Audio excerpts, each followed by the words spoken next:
உட்கார். அப்புறம் லைஃப்ல எப்படி போகுது? போகுதுடி. சரி, காலேஜ் முடிச்சதுக்கு அப்புறம் ஏன் உன்னை காண்டாக்ட் பண்ணவே முடியல? நான் எவ்வளவு ட்ரை பண்ண தெரியுமா?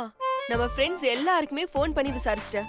யாரு கேட்டாலும் எனக்கு தெரியலன்னு சொல்லிட்டாங்க. சில பேர் எனக்கு ஃபோன் பண்ணி உன்னை பத்தி விசாரிச்சாங்க. நானே கங்கா காண்டாக்ட் நம்பரை தான் தேடிட்டு இருக்கேன்னு சொன்னேன். ஏண்டி, Facebookல கூட நீ யார் கூடவும் ஃப்ரெண்டா இல்லையே? ஏன்? எனக்கு Facebook அக்கவுண்டே இல்ல சக்தி. என்னது, Facebook அக்கவுண்ட் இல்லாம இந்த காலத்துல ஒரு பொண்ணா? ஏய், எங்க அம்மாக்கே Facebook அக்கவுண்ட் இருக்கு. என்ன, அவங்களுக்கு யூஸ் பண்ண தெரியாது. சரி, உங்க அப்பா அம்மா எல்லாம் எப்படி இருக்காங்க? எல்லாருமே நல்லா இருக்காங்க. உனக்கு ஒரு அக்கா இருக்காங்கல்ல? 2 தங்கச்சி, ஒன்னு அனு, இன்னொருத்தி பேர் கூட துர்கா. துர்கா. அவ எப்படி இருக்கா? எல்லாருமே ரொம்ப நல்லா இருக்காங்க. சரி, என் குடும்பத்தெல்லாம் விசாரிக்கிறது இருக்கட்டும். ஓ ஃபேமிலி பத்தி சொல்லு. சதீஷ் எப்படி இருக்கா? சாரி, எப்படி இருக்காரு உன் வீட்டுக்காரரு? நல்லா இருக்காரு. ஒழுங்கா தானே இருக்கீங்க? ஏன் இப்படி கேக்குற? நான் பண்ணி வச்சு கல்யாணம்டி. நாடோடிகள் படத்துல வர மாதிரி பாதிலே 2 பேரும் புட்டுக்கிட்டீங்கன்னா அப்புறம் 2 பேரையும் கடத்திட்டு போய் அடி வெளுத்துருவேன், பாத்துக்கோ. அம்மா தாயே, அதெல்லாம் ஒண்ணும் இல்ல, எல்லாம் நல்லபடியா தான் இருக்கும். சரி, எத்தனை குழந்தைங்க? இன்னும் இல்ல சக்தி. என்னது, குழந்தைங்க இல்லையா? என்னடி சொல்ற? அப்புறம் இத்தனை வருஷம் என்னதான் பண்ணீங்க? சும்மாவா இருந்தீங்க? ஹே, ஒத்த வாங்குவ. நீங்க 2 பேரும் அலைப்பாயுதை படத்துல வர மாதிரி படிக்கும் போது யாருக்கும் தெரியாம கல்யாணம் பண்ணிக்கிட்டீங்க. உன்னோட தலைமையில. இந்நேரம் 2 குழந்தைக்கு அம்மாவா இருப்பேன்னு பார்த்தா குழந்தையே இல்லைன்னு சொல்ற. ஏன் குழந்தை பெத்துக்கல? நீ கேட்ட சரியா சொல்ல மாட்டேன். நீ சதீஷ்க்கு போன் போட்டு கொடு, நான் அவன்கிட்ட கேட்டுக்கிறேன். போன் பண்ணி கொடு. இல்லடி, அவரு துபாயில இருக்காரு. உடனே அவர்கிட்ட பேச முடியாது. துபாயில இருக்கானா? ஏண்டி, கல்யாணம் பண்ணுமா குழந்தைய பெத்துக்கிட்டோமாங்கிறத விட்டுட்டு என்னடி துபாய்க்கு போயிருக்காங்கற? இல்லடி, குடும்ப சூழ்நிலை. உனக்கே தெரியும், சதீஷ் ஃபேமிலி ரொம்ப சாதாரண ஃபேமிலி. நான் அவனை கல்யாணம் பண்ணிட்டதால என் அப்பா அம்மா என்ன மொத்தமா வெறுத்துட்டாங்க. கல்யாணத்துக்கு அப்புறம் சதீஷ் ஃபேமிலில நிறைய கடன் பிரச்சனை. ஒரு நாள் என் அப்பா கிட்ட போய் நின்ன, ஒத்த பைசா கூட கொடுக்க முடியாதுன்னு சொல்லிட்டாரு. உங்க காசு தேவையில்லைன்னு சொல்லிட்டு நான் வந்துட்டேன். அதுக்கப்புறம் தான் இருக்கிற பிரச்சனைகளை சமாளிக்கிறதுக்காக அவரு துபாய் போயிட்டாரு. சாரிடி. நீ எதுக்குடி சாரி கேக்குற? ஒவ்வொருத்தருக்கு ஒரு லைஃப். நீ என்ன பண்ணுவ? அப்போ நீ மட்டும் தனியாவா இருக்க? இல்ல, சதீஷோட அம்மா அப்பா என் கூட தான் இருக்காங்க. சரி, என்ன பத்தி கேக்குறதெல்லாம் இருக்கட்டும், நீ எப்படி கல்யாணம் பண்ண? எனக்கா? அத ஏன் கேக்குற? 2 மாசத்துக்கு முன்னாடி தான் ஆச்சு. என்னடி சொல்ற? 2 மாசம் தான் ஆச்சா? சூப்பர் டி. அப்ப புதுமண தம்பதிகள்னு சொல்லு. சக்தி, அம்மா மாப்பிள்ள என்ன பண்றாரு? எங்க இருக்காரு? இங்கதான். இங்கயா? இங்கதான்னா? இதே ஆபீஸ்ல தான். சக்தி, இதே ஆபீஸ்லயா? யாருடி? ஏய் சொல்லு, யாருடி அது? ஏய், ஏன் இவ்ளோ அவசரப்படுற? உனக்கு யார் இந்த ஆபீஸ்ல வேலை போட்டு கொடுத்தாரோ அவரே தான். யாரு? சிவா சாரா? ஆமா. ஏய் சூப்பர் டி. என்னது, டீயா? ஏய், நான் உன் வீட்டுக்கார சொன்னேன். நான் கூட இங்க நீ வேலை பாக்குறவங்களை யாராவது கல்யாணம் பண்ணிருப்பேன்னு நினைச்சேன். ஆனா நீ வேலை கொடுக்கற முதலாளியவே கல்யாணம் பண்ணிருக்கேன்னா உண்மையை சொல்லு. காலேஜ் படிக்கும் போதே பல பசங்க உன்னை ரூட் விட்டாங்க. ஆனா நீ தான் சிக்கவே இல்ல. அப்பவே நான் யோசிச்சேன், நீ கண்டிப்பா லவ் மேரேஜ் தான் பண்ணுவேன்னு. உண்மையை சொல்லு, லவ் மேரேஜ் தானே? சிச்சி, அதெல்லாம் ஒண்ணு கிடையாது. இல்லையா? அப்போ அரேஞ்ச் மேரேஜா? கிட்டத்தட்ட அதுவும் இல்ல. லவ் மேரேஜும் இல்ல, அரேஞ்ச் மேரேஜும் இல்ல. அப்ப என்ன மேரேஜ் இது? Accidental marriage. ஆக்சிடென்டல் மேரேஜா? என்னடி குழப்பற? அது ஒண்ணு இல்லடி. கல்யாணம் பண்றதுக்கு 1/2 மணி நேரத்துக்கு முன்னாடி வரைக்கும் நான் தான் பொண்ணுன்னு அவருக்கும் தெரியாது, அவருதான் மாப்பிள்ளன்னு எனக்கும் தெரியாது. அப்ப எப்படி கல்யாணம் ஃபிக்ஸ் ஆச்சு? அது ஒரு பெரிய கதை. அம்மா என்னாச்சு? எதுக்குங்க? நித்யா ஓடி போயிட்டா சுமதி. ஓடி போயிட்டாளா? என் பெரிய பையன் சிவா கல்யாணம் நடக்கலன்னா என் சின்ன பையன் சுந்தர் கல்யாணமும் நடக்காது. சிவாவுக்கு ஒரு பொண்ணை பார்த்து இதே முகூர்த்தத்துல கல்யாணம் பண்ணிடலாம். யாருமா? யாரு சொல்றீங்க? அந்த பொண்ணு வேற யாரும் இல்ல, உங்க 2வது பொண்ணு சக்தி தான்.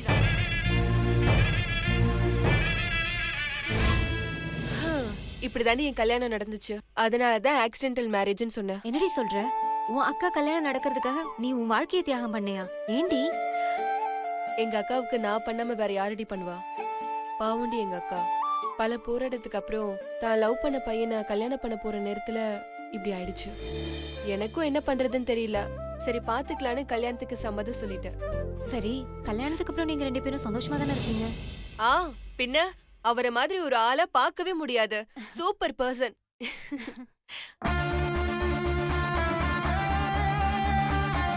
ஹலோ, என்ன விளையாடுறீங்களா?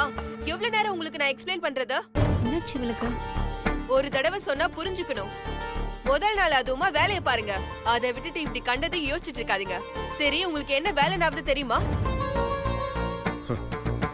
ஆரம்பத்துல 2 பேருக்கும் முட்டிக்குச்ச, அப்படித்தான் இருக்கணும். முதல்ல உங்க வேலை என்னன்னு பாருங்க. இல்லன்னா இந்த கம்பெனில ரொம்ப நாள் நீடிக்க மாட்டீங்க. கங்கா,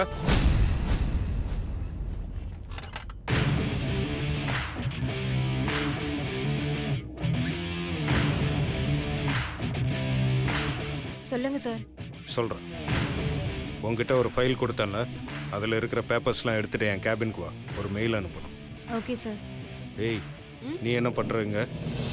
இவங்களுக்கு நம்ம ஆபீஸோட ஃபார்மாலிட்டிஸ்ல சொல்லி கொடுத்துட்டு இருக்கேன். அத ரொம்ப நேரமா சொல்லி கொடுத்துட்டு இருக்க போல. நம்ம கம்பெனி எவ்வளவு பெரிய கம்பெனி, இருக்கிற மொத்த ஃபார்மாலிட்டிஸும் சொல்ல ஒரு நாள் பத்தாது. இவ உண்மையை சொல்றாளா இல்ல புதுசா வந்த பொண்ணுகிட்ட நம்மளை பத்தி போட்டு கொடுக்கறாளா? இவளெல்லாம் நம்பவே முடியாது. ரெண்டையும் சேர்த்து சொன்னாலும் சொல்லுவா. சரி சரி, வேலை சொல்லி கொடுத்தெல்லாம் போதும். நீங்க போய் உங்க வேலையை பாருங்க. கங்கா, ஆபீஸ்ல தேவையில்லாம வெட்டியா பேசக்கூடாது. வேலையில கான்சென்ட்ரேட் பண்ணும். Okay sir. ஏய், உன் ஹஸ்பண்ட பத்தி சொல்லுன்னு தானே கேட்டேன். உனக்கு பிடிக்கலன்னா பிடிக்கலன்னு சொல்லிருக்க வேண்டியது தானே. கடைசியில நீ ஓனர்ன்றத காட்டிட்ட பத்தியா? அம்மா தாயே, நான் அப்படி மட்டும் சொல்லலன்னு வச்சுக்கோ, நீ இந்த கம்பெனில நீடிக்கவே முடியாது. என்னடி வளர்ற? அதெல்லாம் அப்படித்தான். எல்லாத்தையும் நீயே போக போக தெரிஞ்சுப்ப. இப்ப நீ சீக்கிரமா போ, இல்லனா அவர் பொங்கி எழுந்துருவாரு. எழுந்துருவாரா? அதெல்லாம் அப்படித்தான், நீ போ. ஓகேடி.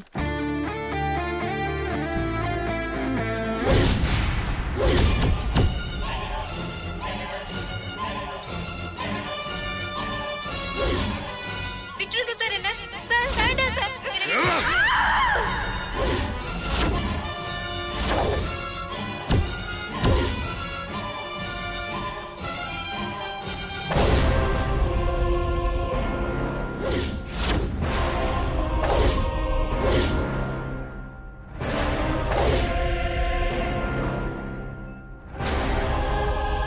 என்ன இது? கங்கா முதுகுல நான் கனவுல பார்த்த பொண்ணோட முதுகுல இருந்த அதே டாட்டூ. அப்போ கனவுல வந்தது உண்மையா நடக்க போதா? அப்போ கங்காவால சிவாவுக்கு ஏதாவது பிரச்சனை வரப்போதா? கடவுளே, அது மட்டும் நடக்கவே கூடாது.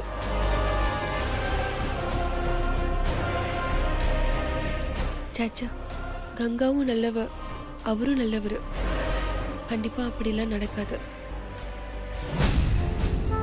அம்மா, அம்மா, வாமா. அம்மா, குடிக்க கொஞ்சம் காஃபி போட்டு கொடுமா. எதுக்குமா இந்த நேரத்துல காஃபி சாப்பிட்டுட்டு? டிஃபனே ரெடி பண்ணிட்டேன், கை கழுவிட்டு வா, சாப்பிடலாம். சரிம்மா. அப்பா எங்க? உட்கார்ந்துருக்க ஒரு மாதிரி இருக்குன்னு இப்பதாமா கடைக்கு போனாரு. ஏமா, கால்ல அடிபட்டு ஒரு நாள் கூட ஆகல, அதுக்குள்ள ஏமா இப்படி ஸ்ட்ரெயின் பண்றாரு? சொன்னா எங்க கேக்குறாரு? சொல்ல சொல்ல காது கேட்காத மாதிரி போறாரு. இதோ வந்துட்டாரு பாரு. ஆமா, எப்போ வந்த? அப்பா, எதுக்குப்பா கடைக்கெல்லாம் போறீங்க இப்போ? இல்லம்மா, சும்மாவே உட்கார்ந்து இருக்கிறதுக்கு என்னவோ மாதிரி இருந்தது. வேலைக்கும் போக முடியல, அதான் கடைக்காவது போலாமேன்னு போயிட்டு வந்தேன். பாத்து உட்காருங்கப்பா, உங்களை திருத்தவே முடியாது. அம்மா, டிஃபன் எடுத்து வைங்கம்மா. ம். அப்பா, நான் ஃப்ரெஷ்ஷா போயிட்டு வரேன்.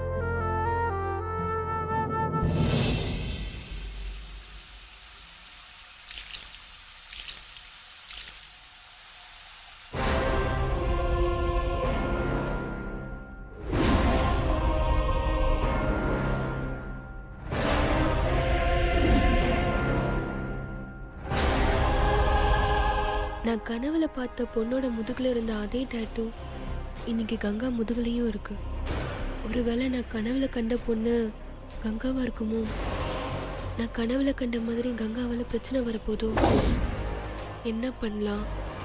இப்பதான் வீட்டில் இருக்கிற எல்லா பிரச்சனையும் முடிஞ்சதுன்னு கொஞ்சம் நிம்மதியா மூச்சு விட்டேன். அதுக்குள்ள கங்கா ரூபத்துல பிரச்சனை வந்துரும் போல இருக்கே. அவளால எந்த பிரச்சனையும் வராம பாத்துக்கணும். ஏம்மா ஆபீஸ்ல முதல் நாள் எப்படி போச்சு?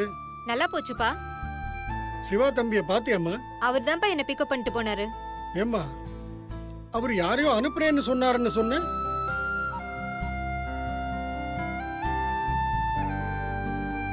அப்பா இன்னைக்கு ஒரு பெரிய காமெடி நடந்துச்சுப்பா. என்ன கூட்டிட்டு போக வந்த ஆளு நானு நினைச்சு வேற ஒரு பொண்ணை கூட்டிட்டு போயிட்டாரு. அப்புறம் நானும் ரொம்ப நேரம் வெயிட் பண்ணி பார்த்துட்டு சிவா சாருக்கே ஃபோன் பண்ணேன். கடைசியா அவரே வந்துட்டாரு. ஆபீஸ்ல போய் பார்த்தா அந்த ஆளு வேறொரு பொண்ணை காட்டி இவதான் நீங்க சொன்ன ஆளுன்னு சொல்ல செம்ம காமெடி ஆயிடுச்சுப்பா. ஏம்மா ஆபீஸ்ல எப்படிம்மா எல்லாரும் நல்லா பழகுறாங்களா? இன்னைக்கு ஆபீஸ்ல ஒரு பொண்ணு என் மேல காஃபிய கூட்டிட்டாப்பா. எனக்கும் அந்த பொண்ணுக்கும் வாக்குவாதம் ஆகி கோபத்துல நான் அந்த பொண்ணை அடிச்சிட்டேன்ப்பா.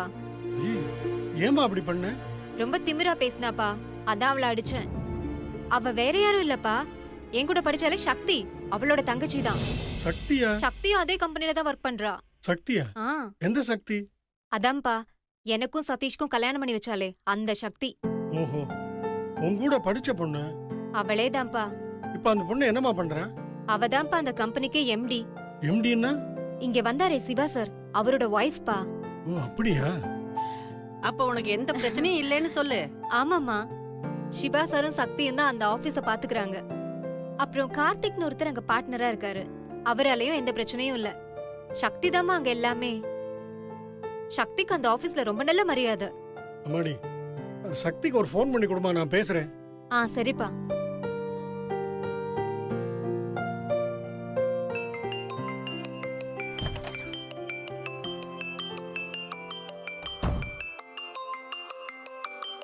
கங்கா ஃபோன் பண்றா.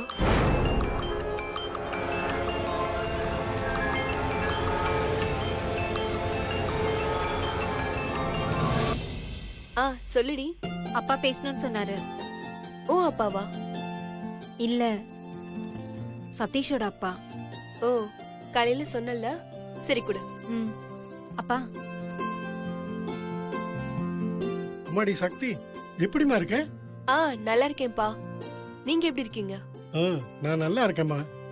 கேள்விப்பட்டேன், சிவா தம்பி தான் உன் வீட்டுக்காரராமே. ஆமாப்பா, 2 மாசம் முன்னாடி தான் எங்களுக்கு கல்யாணம் ஆச்சு. ரொம்ப சந்தோஷம். நீங்க நல்லா இருக்கணும். அப்பாவோட ஆசீர்வாதம் உங்க 2 பேருக்கும் கண்டிப்பா உண்டு. தேங்க்ஸ்ப்பா.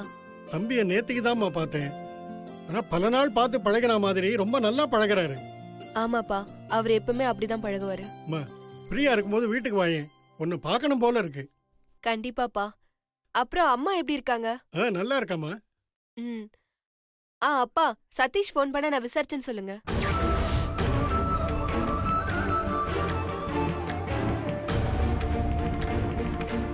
நான் அவன் மேல செம்ம கோவமா இருக்கேன்னு சொல்லுங்க. சரிம்மா, சொல்றேன். சரிப்பா, நான் ஒரு நாள் நேர்லயே வரேன். சரிம்மா. ஓகேப்பா, பாய். நான் போனை வச்சிடுறேன்.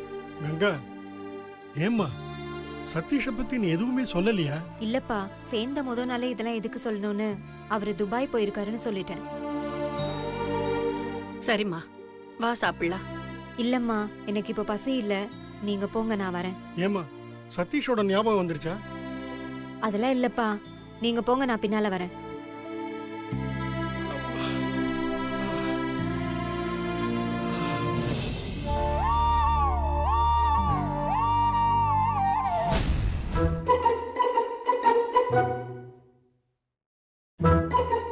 சுபத்ரா சொன்ன மாதிரி அந்த பேப்பர்ல என்ன இருக்குன்னு கண்டுபிடிச்சணும்.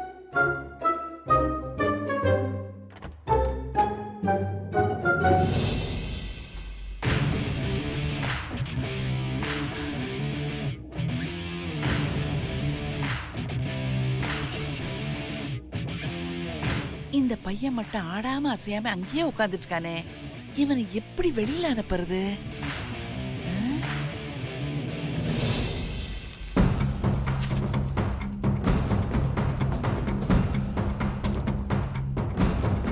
ஐயோ,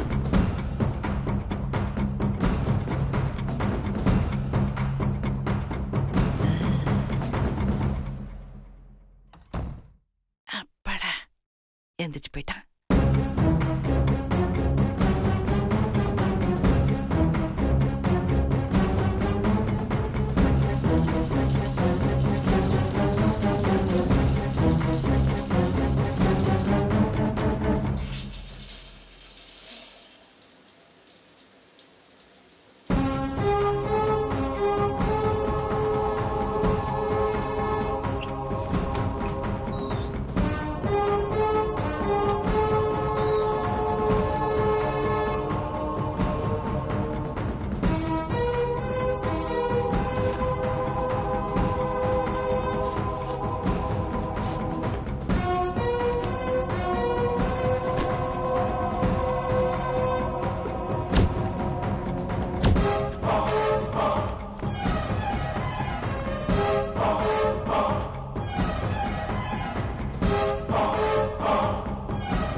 பாட்டி இங்க என்ன பண்ணிட்டு இருக்கீங்க? அது இங்க என்ன பண்றனா அது ஒன்றும் இல்லம்மா. ஏன் ஏன் மருந்துடப்பா ஆ, அது அங்க காணோம். அதனாலதான் அது இங்க எங்கேயாவது இருக்கான்னு தேடி பார்க்க வந்தேன். ஓஹோ. உங்க மருந்து டப்பாவா? உங்க மருந்து டப்பா எதுக்கு எங்க கபோர்டுக்குள்ள வரப்போகுது? ஒருவேளை மருந்து டப்பாக்கு கால் முளைச்சு அது அப்படியே நடந்து வந்து கபோர்டுக்குள்ள ஏறி உட்கார்ந்திருக்குமோ? இல்லனா மருந்து டப்பாக்கு உங்களை பிடிக்காம போயிருக்கும், அதான் கோச்சுக்கிட்டு இந்த கபோர்டுக்குள்ள உட்கார்ந்திருக்கு. அப்படி இல்லம்மா. ஒருவேளை சிவா ஏதோ டப்பான்னு நினைச்சு ஓ. ஞாபக மருந்தியா இங்க கொண்டாந்து வச்சிருக்கலாம்ல. ஒரு பொருள் காணாம போச்சுன்னா 4 இடத்துல தேடி பார்க்கறது வழக்கம் தானேம்மா. பாட்டி, அந்த 4 இடம் இந்த இடம் இல்ல. நீ வேற எங்கயாவது இருக்கான்னு போய் தேடி பாரு. போ. இவன் என்ன இப்படி விரட்டா? போங்க பாட்டி. அம்மாடி சக்தி, ம். இவ்ளோ இடத்தையும் தேடி பார்த்துட்டேன். அப்படியே இந்த ஒரு டிராவையும் முழுசா தேடி பார்த்துட்டு போயிடுறேனே. பாட்டி, அந்த சிரமமே உங்களுக்கு வேண்டாம். நான் தான் சொல்றேன்ல, இங்க எதுவுமே கிடையாது. நீங்க இங்க டைம் வேஸ்ட் பண்ணாம வேற எங்கயாவது போய் தேடி பாருங்க. போங்க போங்க. அப்படி ம். ம்.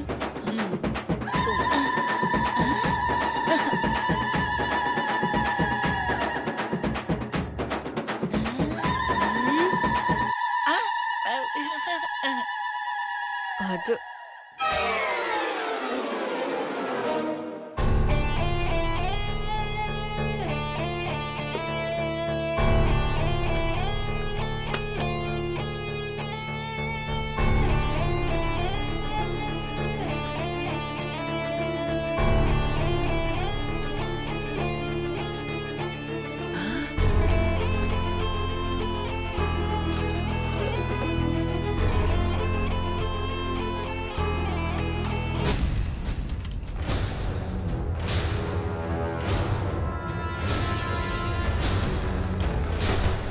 ஏதோ முக்கியமானது அதுல இருக்கு.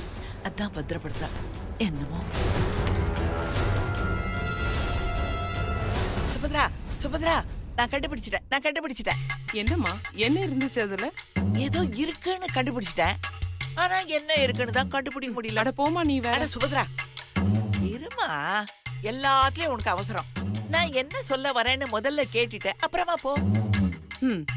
சிவா ரூம்ல யாரும் இல்லாத நேரமா பார்த்து நான் உள்ள போய் கபோர்டு ஃபுல்லா தேடிட்டு இருந்தேன். கடைசியா ஒரு டிராயரை திறக்கும் போது டப்புன்னு இந்த சக்தி வந்து தடுத்துட்டாமா. என்ன என் கபோர்ட்ல தேடுறேன்னு கேட்டா. நானும் சமாளிக்கிறதுக்காக என் மருந்து டப்பாவை காணோம், இங்க இருக்கான்னு தேடுறேன்னு சொன்னேன். அதுக்கு அவ அதெல்லாம் இல்லன்னு சொல்லிட்டா. நானும் கபோர்டு பூரா எல்லாம் தேடிட்டமா. இந்த ஒரு டிராயர் தானே தேடிக்கிறேன்னு சொன்னேன். அதுக்கு அவ அந்த டிராயரை திறக்கவே விடலமா. பாத்தியா, இப்ப உனக்கே லேசா சந்தேகம் வருது இல்ல? கேட்ட உனக்கே சந்தேகம் இருக்குன்னா அத நேர்ல பார்த்த எனக்கு எப்படி சந்தேகம் வராம இருக்கும்? எனக்கு என்னமோ சிவாவும் சக்தியும் சேர்ந்து ஏதோ பிளான் பண்றாங்களோன்னு தோணுதுமா.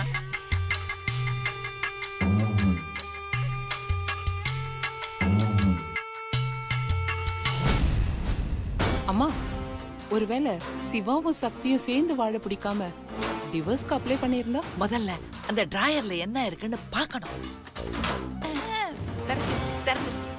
யோ ரன்பீர், இரியா பார்த்துட்டு சொல்றேன். ஐயோ, அதுக்குள்ள சிவாவா? அவசரப்படுற. இப்ப எதுக்கு இவன் வந்தா? ஐயோ, மாட்டிட்டேனே.